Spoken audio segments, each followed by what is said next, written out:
Salam uşaqlar. Bugünkü dərsimizdə natural ədədlərin vurulması haqqında danışacağıq. Daha doğrusu biz vurma ilə əvvəlki siniflərdə, aşağı siniflərdə tanış olmuşuq. Sadəcə bugün vurmanın xassələri haqqında geniş məlumat alaq.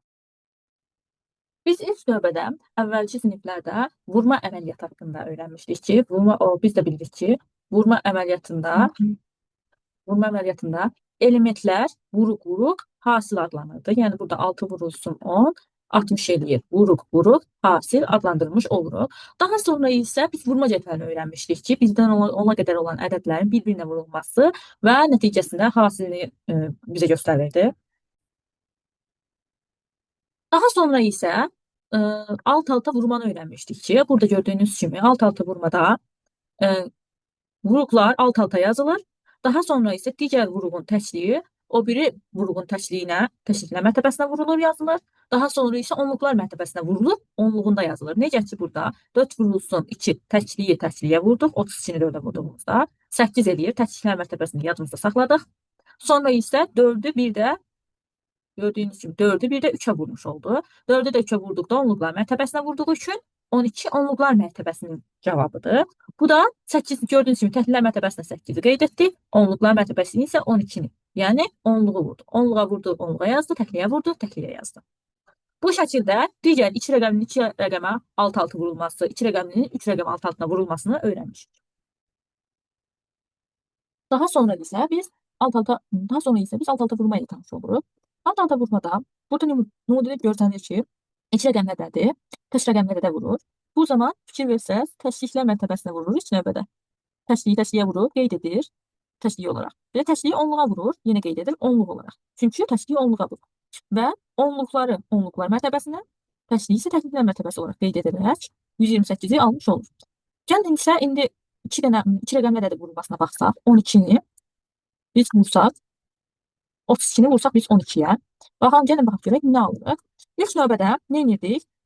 İlk növbədə fikir versəz, 2-ni, yəni təkliklər mərtəbəsində duran ədədi 32-yə vururuq. Alınan cavabı qeyd edirik. Biz də bilirik ki, 32 vurulsun 2 bərabərdir 64. Ona görə də 64-ü qeyd edirik. Aha, oldu. Daha sonra isə onluqlar mərtəbəsində nə durur? Altdakı vuruğun onluqlar mərtəbəsində 1 durur. Həmin 1-i 32-yə vururuq. Fikir versiniz. Bu səfər isə biz də bilirik ki, 32 vurulsun 1 bərabərdir 32. Amma bu səfər bir vahid sola sürüşdürülür. Yəni, əgər o 64 burada yazılıbsa, bir vahid sola sürüşdürülür, buranı boş saxlayırıq və buradan yazır. Alınmış cavabı buradan yazır. Cavab nədir? 32. 32. Qeyd etdik. Daha sonra həmin ədədləri toplayırıq. Bu da eləyir 4 sıfırla, bura boşluq olduğu üçün sıfırla topladıqda 4 almış oluruq. 4 almış oluruq. 6-nı 2 ilə topladıqda 8 və 3 aşağı düşür. 384. Deməli biz 33-ün 12-yə vurduqda 384 almış oluruq.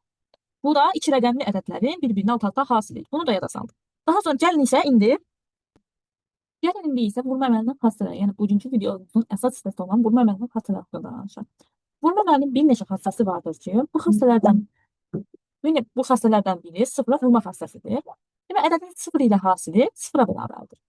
Gəlin baxaq, ədədin 0 ilə hasili 0-a necə bərabər olur? Hər hansı bir A ədədi vardır. Bu A ədədinin 0-a hasili 0-a bərabər olmuş olur.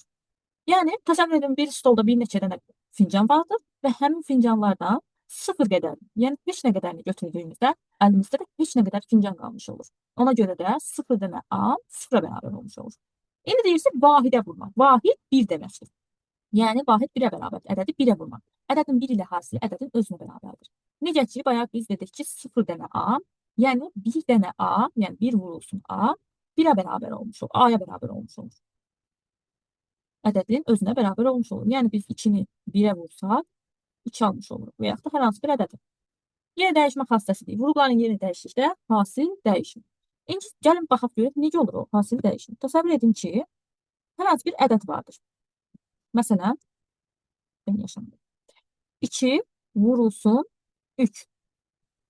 Baxaq, yəni 2 vurulsun 3 o deməkdir ki, məsələn, 2 qrup vardır. Hər qrupda da 3 dənə tutaq ki, şar vardır. 2 qrup və hər qrupda da 3 dənə şar. Bu da eləyir 1, 2, 3, 1, 2, 3, 6 dənə. Cavabımız 6. Və yaxud indi dəyişək. Bu səfər eləyək 3 vurulsun 2. Baxaq, 3 vurulsun 2. Bu da deməkdir ki, bizim 3 dənə qrupumuz vardır və hər qrupda 2 dənə şar vardır. Deyil.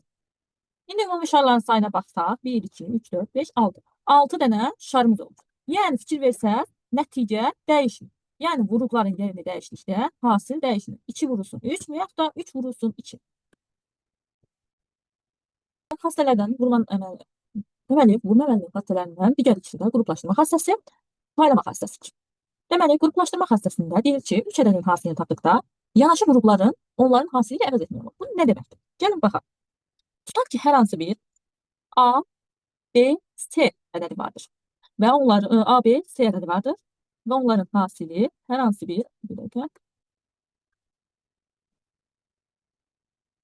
Və onların hasili hər hansı bir D ədədinə bərabərdir.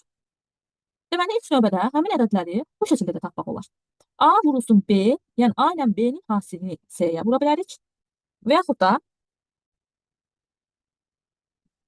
da bu vurğulardan A, B, C-dən, bu da A, B-ni qruplaşdırdıq. Və yaxud da B ilə C-nin hasilini tapıb, daha sonra A-ya vurub D-ni ala bilərik. Və yaxud da A ilə C-ni qruplaşdıra bilərik. Yəni, buradan B-ni silək. Bura C, bura B və A ilə C-ni qruplaşdırıb, A ilə C-nin hasilini tapıb, daha sonra B-yə vurub D-ni tapa bilərik. Necə ki, məsələn, 2 vurulsun, 3 vurulsun 4 bərabərdir 24. Bu 24-ü tapmaq üçün ilk növbədə biz 2 ilə 3-ü qruplaşdırsaq, yəni burada 2 ilə 3-ün hasilini qruplaşdırsaq, almış oluruq ki, 6 vurulsun 4. Bu da 24-ə bərabərdir, cavab dəyişmir. Və yaxud da götürsək, 3 ilə 4-ü qruplaşdırsaq, 3 ilə 4-ü qruplaşdırdıqda almış oluruq ki, 2 vurulsun 12. 2 vurulsun 12 də biz bilirik ki, 24-ə bərabərdir. Və yaxud da götürüb 2 ilə 4-ün hasilini tapsaq, yəni 2 vurulsun və yaxud da 2 vurulsun 4, daha sonra götürüb 3-ə vursaq, bu da eləyir, biz bilirik ki, 3 vurulsun, aha, 3 vurulsun 8 bərabərdir 24-ə. Fikir verdiksə, hər dəfə hansı ki qruplaşdırsaq da cavabı 24 almış oluruq. Bu üsulun məqsədi ondan ibarətdir ki, bizə belə bunun kimi misallar olduqda asan üsullarla həll edə bilək. Qruplaşma xassələrindən istifadə edərək həll edək. Necə ki, 35 vurulsun 6-nı, 35 vurulsun 6-nı biz yəni birbaşa həll etməyimiz biraz çətindir. Amma fikirləşsək ki, 35 vurulsun 6-nı necə eləyə bilərik deyə düşünsək, daha rahat üsulla tapa bilərik. Necə ki, qruplaşdırma xassəsindən istifadə edək. Gəlin buna qruplaşdırma xassəsindən istifadə edək. 35 nədir? 35 5 vurulsun 7-dir. Və vurulsun 6-mız var. Deməli, 35 5 vurulsun 7-dir və mötərizədədir. Çünki 35 bu şəkildədir. İndi bu misalımızı bu formaya gətirdikdən sonra bizə lazımdır asan yola deyək. Onda biz nə edə bilərik? Baxsaq, qruplaşdırma xassəsindən istifadə edərək 5 vurulsun 7-nin qrupunu dəxl edib 5 vurulsun 6 ilə qruplaşdıra bilərik. Niyə görə? Çünki 30 alır. 30-u 7-yə vurmaq 35 6-ya vurmaqdan daha asandır. Ona görə də biz götürürük 5 vurulsun 6 yazırıq, daha sonra 7 yazırıq. Yəni 5 ilə 6-nı qruplaşdırmış oluruq. Və 5 ilə 6 biz bilirik ki, 30 eləyir. Bu da deməkdir ki, 30 vurulsun 7. 30 vurulsun 7 bərabərdir. 3 vurulsun 7 21 və 1 0 sağına qeyd edirik. Olur 210. Və bu rahat üsulla da tapmış oluruq misalımızı. İkinci xəstəmiz paylama xəstəsidir. Paylama xəstəsini yəqin ki, siz toplamadan hatırlamış ola bilərsiniz. Paylama xəstəsi burada belədir. Deməli, ilk növbədə deyir, ədədin cəminin hasili bu ədədlərin hər birinin toplanan hasillərin cəminə bərabərdir. Deməli, baxaq. Necə yəni? Tutaq ki, götürək hər hansı bir ədədlərin cəmi, hər hansı bir A və B cəmi vardır. Yəni, hər hansı bir ədəd vardır, A ilə B ədədləri. Onların cəmini vururuq biz C ədədinə. Bu da bizim C ədədimiz olsun. Vurulsun C ədəd. Cavab nə eləmiş olur? Baxaq, deməli, nə deyir? Cəminin hasili. Cəmimiz var, hasil də var, C-dir. İndi deyir ki, bu toplanan hasilləri cəmi. Yəni, toplananların hər bir toplananı həmin hasilə vurub, sonra toplayırıq. Belə fikirləşək. Mötərizənin hər birinə vurmuş oluruq.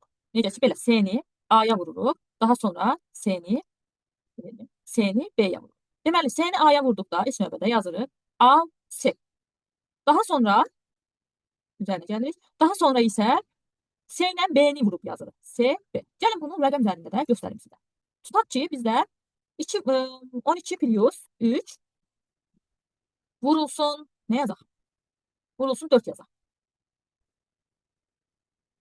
Biz burada ilk növbədə nə edirdik? Deyir, cəmin hasilə. Onda cəmlərin hasilinin toplanması. Onda nə edirik?